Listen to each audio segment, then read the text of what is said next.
Na'am. Wata madaukar kaya ta yi ta nan daga iyakar Tajisgar, ina zargin ta.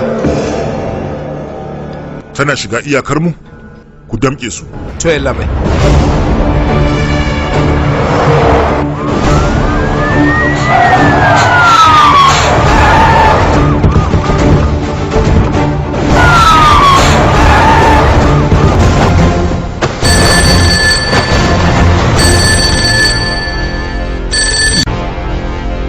Yalla bai, mun yi kamuwa. Ku kwace.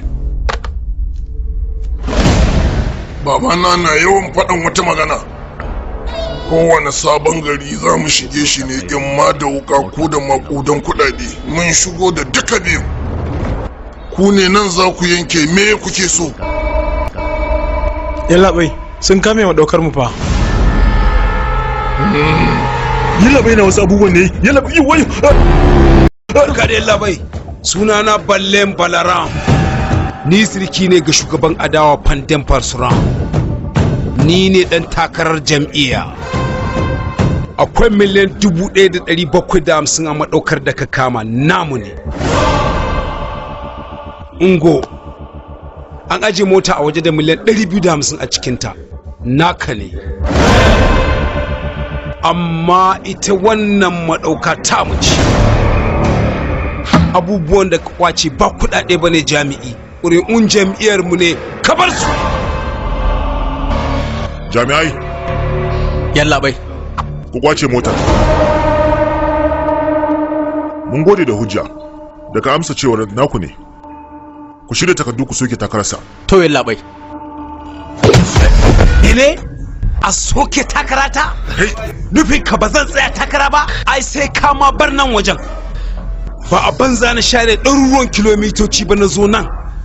Dama na riga na zaɓi ƙwararrun mashaika saboda irinka.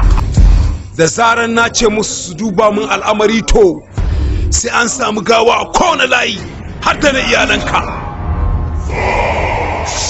Ya dai tsoro kake ne? Abin da zai faru nake gaya ma. Za a yi zaɓe a wannan birni kuma jam'iyyata za ta ci tutar mu za ta ɗaga sama.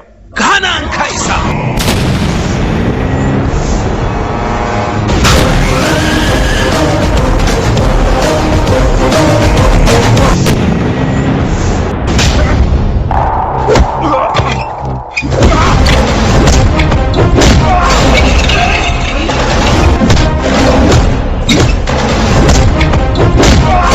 Ya hana in ya isa? Bai zag ba alawa bace da kowane jaki kare ko doki zai lasa. Fusata ce! Mu al'umma mu ne ke iya daga tutar da muka ga dama. Idan kuma aka samu akasi sai mu tuge ta mu huda ta a jikin turkinta. Kai! In ka zo cikin mutunci ne zaka koma cikin mutunci. Amma yana shi dan Allah mu je.